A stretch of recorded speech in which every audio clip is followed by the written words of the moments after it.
Hey everybody, this is Synik25 here, and I'm here with the Cognitive Gamer, and we're going over the October 1st Yu-Gi-Oh! Ban list. Hi, I'm the Cognitive Gamer.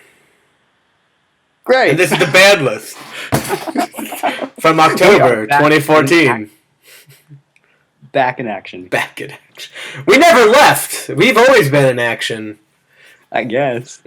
Guys, this is like one interesting ban list. There are so many cards in this list. Well, actually not a lot of them, but there's a few cards in this list I was not expecting to get changed. I don't think anybody was expecting Raigeki. Raigeki? Yeah. Raigeki?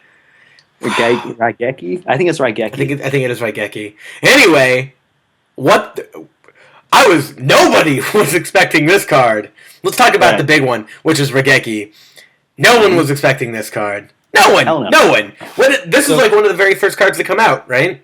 Like ever. Yes. It's Legend of Blue Eyes. Yeah. I own the one from Legend of Blue Eyes. It is such an old card. This card has been banned since 04. It was banned on the first ban list. And it never came back? It's been banned for 10 years. This has been banned since 2004. It's been banned for 10 years. 10 years. And now they're like, well, sorry. But like... Right, so... What is your opinion? Do you think this will impact the format in any major way? You know, it's kind of weird. Especially, I think it's going to impact pendulums when they first came out, right? Maybe this is the counter to Quill-Offs, right? It's going to spam the field, but they don't really have protection. So if you just Raigeki to field, sure, they can just pendulum someone the next turn, but that's a turn without, 3,100 beaters on the field. True, but the thing is, like, they just get out the killer, and that's it. It's like they're pendulum summoning to get out the killer, and once the killer comes out, Raigeki's not going to help you. Right, but I'm saying, there's a lot of setup that has to happen before then, and a lot of Quill-Offs play at least 2 beforehand. It's a good counter to it, regardless. And this is a good counter to Burning Abyss, Shadal's. Unfortunately, they all get their effects, so it's not that huge, right? This is my take on Raigeki, this format. Okay. Raigeki would be good several formats ago. Yeah. But this format, not as much, because again, every single deck this format doesn't necessarily mind being destroyed. Its biggest downfall is it destroys and sends to the graveyard. Everything in this format, when it's destroyed and sent to the graveyard, is getting their effects. Right. But with this and Dark Hole, that's going to help stun decks a lot, especially if you play a stun deck. I think so. If you play that Gear Fire Fist deck, you can Raigeki, and then you just Shadow Imprisoning Mirror. Right. If you have a stun deck, Raigeki is going to help a lot. Yeah, I mean, don't get me wrong. I think everybody should be playing this card at 1 in their deck. But, I don't think it's necessarily going to, absolutely change the game that's here. No. So, this is interesting. I think Glow-Up Bulb... What were you going to say? Sorry. No, I mean, I was basically just concluding out saying I think Raigeki was an interesting card to bring back, but I don't think it's going to have as big of an impact as people think. No, I don't think so either. Though, it's pretty awesome that I can play that card now. Yeah, I'm so happy. And Sylvan's especially. Do you think Sylvan? What, Glow? Oh, we're talking about Glow Bulb? Yeah, Glow Bulb. Oh, I thought we were still talking... Glow Bulb! It's crazy! Yeah, this card! So I wasn't around for this card. I just knew it was always banned. I don't know when it came out. I don't know. Yeah, it came back it came out in the Synchro era, and it's what really made Plant Synchro a deck. And now Sylvans are the new Plant Synchro, and now this card is legal, so it's pretty cool. I think it's actually going to help Shadal's way more than it'll help Sylvans. Yeah, I think so too. Just because with the new Earth Shadal card coming out, not only is this something that can be used and recycled over and over for that summon, for that fusion summon. It's a tuner. It's a level 1 tuner. It is. And you can make a lot of shit with that. So yeah. It's a level 10. So if you do that and the Glow Bulb, you got yourself a Star Eater. Yeah, you do. That's pretty awesome, right? I mean, that's pretty amazing. On top of that... pretty cool to Yang Zings as well. Yeah. Well, Yang Zings are kind of garbage. I think it's a deck that has a lot of potential, though, because what's really killing them right now is Shadal's and Midrash. Right. Or Winda. But, I think a lot of things are killing Yang Zings. They're really hard to pull off any of their moves, and there's a lot of counters to them, unfortunately. I think the other thing we have to be conscientious of with the Glow-Up Bulb is the fact that Shooting Quasar Dragon is getting reprinted in a huge box set. How easy is it to go into Glow-Up Bulb into the now Formula Synchron, which is now up to 3, Yes, those are my thoughts exactly. If they want to push Quasar, they're doing it with Glow Up Bulb, Formula Synchron, and the reprint of Quasar. Exactly. I mean, the hope is that Glow Up Bulb gets a reprint as well in the same set as Quasar. But that's for us poor people. So yeah, Glow Up Bulb's back. It's going to help Sylvans. It's going to help Shadalls. Yeah. I think this might be a good card in pretty much any deck that you Synchro into. This is also an easy Armides, which pretty much kills anything in this format. Like, that is MVP. Any deck that utilizes the graveyard, even to some extent, or even some Synchro element, will utilize Glow Up Bulb pretty effectively. Exactly. Hell, even Lightsworn Dragon Rulers. Yeah, that too. Like, I'm so tired of dragons, though. Oh my god. Yeah, but that's an easy level 8 right there. Yeah, it's very easy. But anyway, let's talk about the death of Infernities. R.I.P. Infernities. Thank the Lord. Oh, praise Jesus! This deck is dead. My God. It's dead. I mean, the fact that they hit both Archfiend and Soul Charge just put the nail in the coffin. Like, yeah, those two cards made this deck. Soul Charge and, of course, Archfiend, because you needed everything. Not to mention the last ban list where they got rid of Infernity Breaker. Barrier.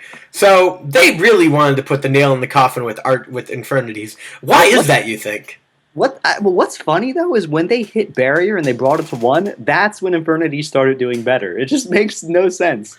But no, they want to hit Infernities, 1, because there's a trend that they ban the deck that, won Worlds. But second, Infernity is an old deck. Like, they don't want to be seeing these old decks topping Worlds. They want to be seeing the new decks topping Worlds. That's true. I completely agree with you. I think the reason that Infernity started doing better after the ban list is more people were like, wait, why are you hitting that card?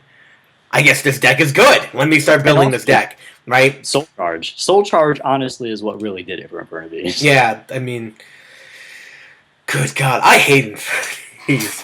But also, does this also mean the decline in price for Laval Vol Chain? No. Laval Vol Chain is always going to be useful. Anything that dumps cards to the graveyard is useful. I almost think it's too slow even now, though. Like, what's going to use it? Maybe Stella Knights and you dump the Neb? Yeah, I mean, I agree with you, but again, like I said, though, like anything that dumps to the graveyard will be utilized, and because it doesn't have a reprint, it's a secret rare, for God's sake. I mean, it's like Draco Sack. It's expensive. It's hard to get. Yeah. Anyway, Soul Charge. Let's talk about this. So we knew this one was coming. Yeah, this had to happen. It had to. I mean, goodbye, Hobins. No kidding. Though I'm sure he'll find another way to make his decks win YCSs. But Soul Charge is a phenomenal card, though I never liked it above 2. I mean, it just cost way too much, and it was actually a pretty balanced card, though it was a game changer and almost a win condition for some decks. It was a huge game changer, and that's what really threw it over the edge. Like, one Soul Charge could just throw the game. Yeah. That's crazy. So, putting it to 1, I think is fair. I think it's going to join the ranks of cards such as, Book of Moon, Dark Hole. It's going to be that staple that every deck should play. Basically. But only one of them. You'll only be playing one of them. So, yeah. All right, you want to talk about, what do you have next? Super Poly or? Yeah, Super Poly. So this definitely need to get hit too. I mean, Shadalls are just abusing it way too much. That was just absolutely crazy. I actually don't like Super Poly. Yeah? Just because it costs a lot just to use. Well, the fact that you can use your opponent's monsters, that's just an easy out to some really big threats. And given, most of the decks this format are either light and dark, it's just so good. I agree. I almost feel like it's a better side card. But I think at 1, especially, I think the reason Konami's doing this is because the new Shadal Fusion's coming out. So why in the world would you want to get this Shadal Fusion when Super Poly's out there and it's better? In some circumstances, you know what I mean? I mean, that's true. I think that's a good point. Also, Heroes would be abusing it as well. So there's a lot of decks this format that could abuse that. Yeah, but when is Heroes coming out? I mean, that hasn't got announced for a while. Yeah, so. But they eventually will be utilizing this. Yeah, I agree. I don't know. Super Poly is one of those decks. I mean, I can understand why you would use this card, and why Hoban used this card, but he used it almost as removal, more so than actually summoning.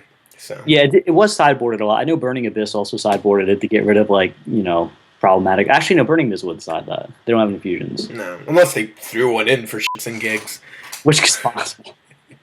But, yeah, I mean, totally. It's mostly a Shadal card in this format, of course. I mean, the format is Shadal's Burning Abyss and Stellas. Yeah.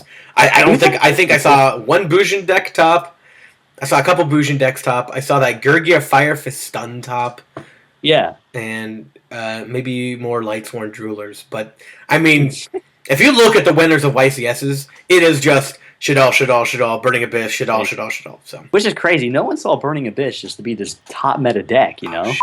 Yeah, so they got this new synchro, and it's actually really good. Really good. That's like the guitarist, right? Yeah, Virgil, yeah. Yeah, which I'm like, what? Okay. I really liked the theme of the deck, and then the guitarist came out, and I'm like, what the hell is this? Are they turning it to Tenacious D? Anyway. The problem is I think it's a secret rare, too, so it's not helping with the deck's budgetness. Holy shit. Yeah, I should have bought Traveler. I think everybody should have bought Traveler when it was like, what was it, $15? And then I know. It's like $70 a card. Crazy. The highest is $100 for one card. Yeah, you could build the rest of the deck for literally pennies. So I don't know. Like the two top decks will cost you roughly $200 minimum right now. And that's crazy. That's like even another video we can discuss. Like, what's the price craziness with this game? You know, I mean, in order to play competitively, you got to dish out some cash. Right. I mean, I have Shadal stuff, and I mostly pulled most of it. And I don't even have... I have a neutered Shadal deck. Like, there's no chance I can use that competitively. But I got Bujins for cheap, so yeah. Well, there you go. Anyway. Now all right, what card do you have next? There's Blackwing. Cynic, 25. Gale? Gale. Okay. So, does that mean Blackwing's a back? Hell no. Okay. But Gale is a great card, and I would definitely play this at 2. I mean, back in the day, Gale was a great card. That's why I was limited. Like, back in the day when Stardust was, like, the boss monster of, like, the day, it was just easy to have, like, just summon Gale. It was a 1 card out to Stardust, have its attack, and just run into it. Right. But now it's just there's so many better cards than Gale. Like, this was just overdue. Yeah. But do you honestly believe Blackwing's a back? No. Absolutely not. This is just kind of fun to me. I don't know. I still think that deck could kick butt in the right circumstances. I mean, it was the best deck of several formats in the Synchro era. Like, it was the deck to play, but it just got power creeped way too quickly. Yeah. Its biggest strength right now, if it has any biggest strength, is the fact that it's not reliant on the special summon and can get over big monsters relatively easily, which is nice because also that too. But with the killer coming out, you know, Blackwing can easily just get over it. Yeah. It's not a problem for it. That's true. All right, the next card I have is Gores. Gores is at 2. So yeah, it is at 2. I think Gores, honestly, in my opinion, is one of the most underrated cards ever in terms of hand traps. Gores is a great card. I mean, any card that changed the way we conduct our battle phase is a pretty good card. Yeah. And I think it's really underrated. And, not to mention, you get board control almost automatically when you play this card. You're going to drop it. Not only do you have a 2700 beater, you make another token that can kill one of your opponent's monsters.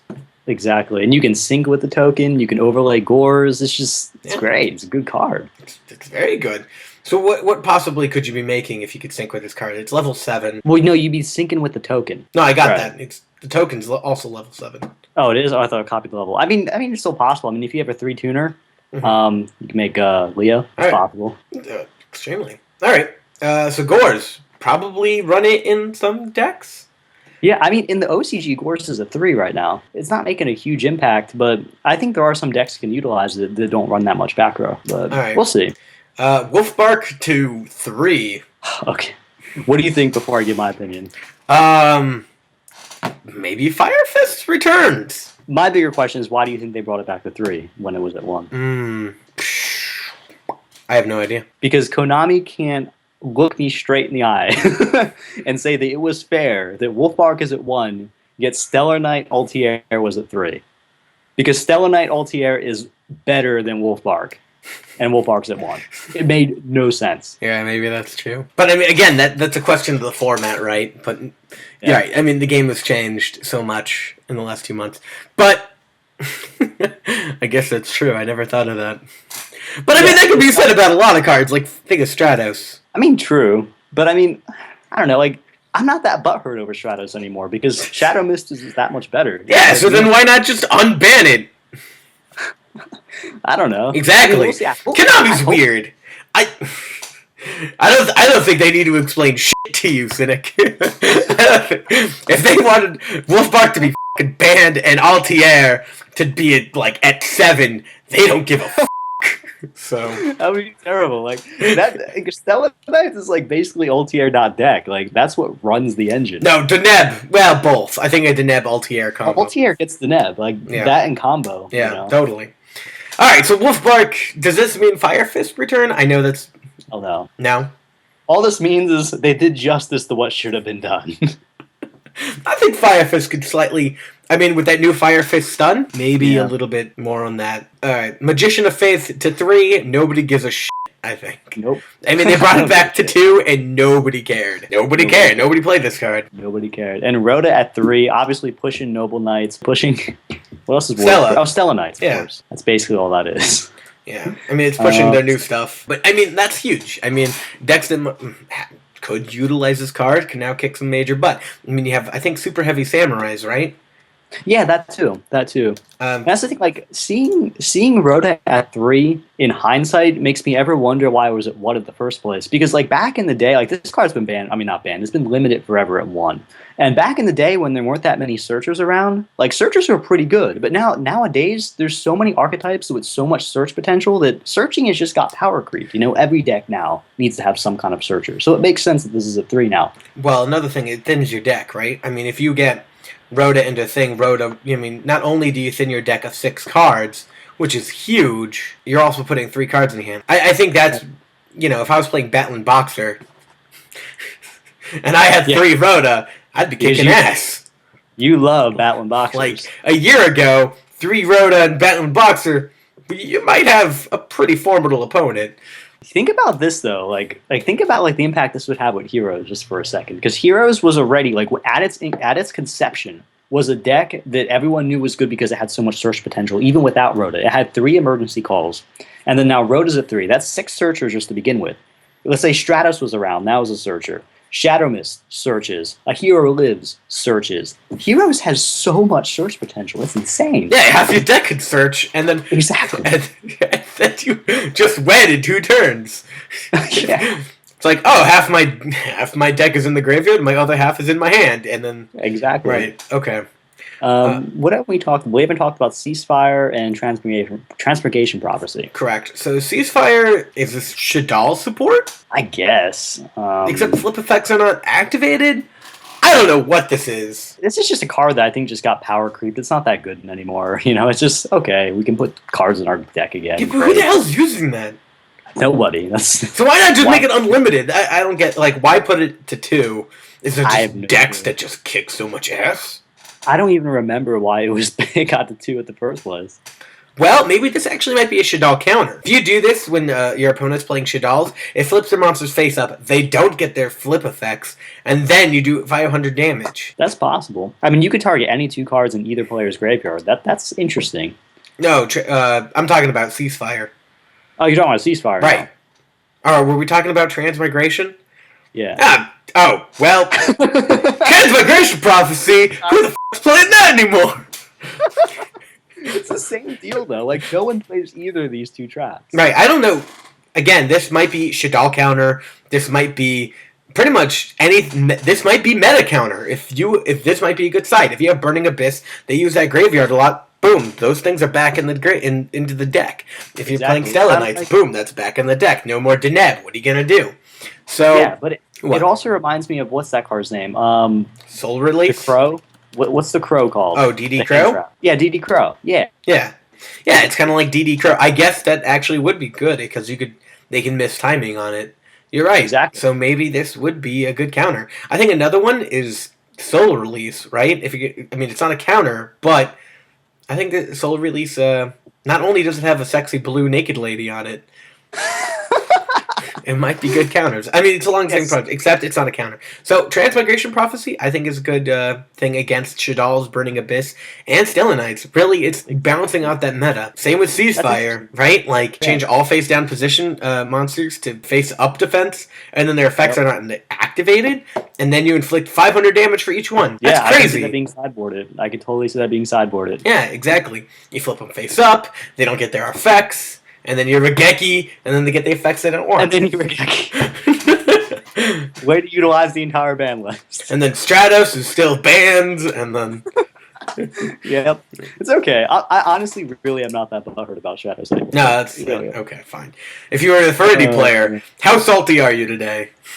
Very salty. You're just fucking pissed. Because this deck was expensive, too. Yeah, it's like you just got out of the party and you're like the shit, like after winning Worlds, and you have your aviators on, you're walking out like, yeah, I'm the shit, and then all of a sudden like a truck just comes over and fucking hits you, breaks your leg, breaks your arm, breaks your. It's like that poor kid that played Dragon Rulers, and then that Banlist came out. Like his whole world was that Dragon Ruler deck, and just a week, his entire life was destroyed. I don't see him at tournaments anymore. He's made fun of. Like this poor kid was just ravaged by it. I know, it's so bad. Luckily, Infernities, they're all dickholes to begin with. So the stereotypes. Yeah, Infernity players are all dickheads to begin with. So they're salty, but who gives a shit? But right up there with Dark World. Right. So Archfiend gone, and Raigeki's back. Hip hip hooray! Knowing Infernity players, though, they're going to find a way to make Archfiend broken again. Yeah, when a new card comes along that's better than Infernity, I think they're dead. I think they can be buried. We'll see, though. I think they can be buried. Yeah, I mean, I think you're right, but I never put anything past this game anymore. That's true. That's true. Like, everyone thought the Dragon Rulers would be dead after they hit the babies, and then they were doing better than before. Anyway, this has been Post-Grad Games with our CardBend on the October 2014 ban list. And what a lovely time it's been. It has been very lovely. But anyway, this has been Synik25 here. Thanks for watching, and just watch my videos. It's been real. Watch our other videos. We have Hearthstone videos that just came up where we discuss the new meta with Naxxramas. We have Destiny videos going up, and I think we have one of a cool guy running around naked somewhere. Oh my god.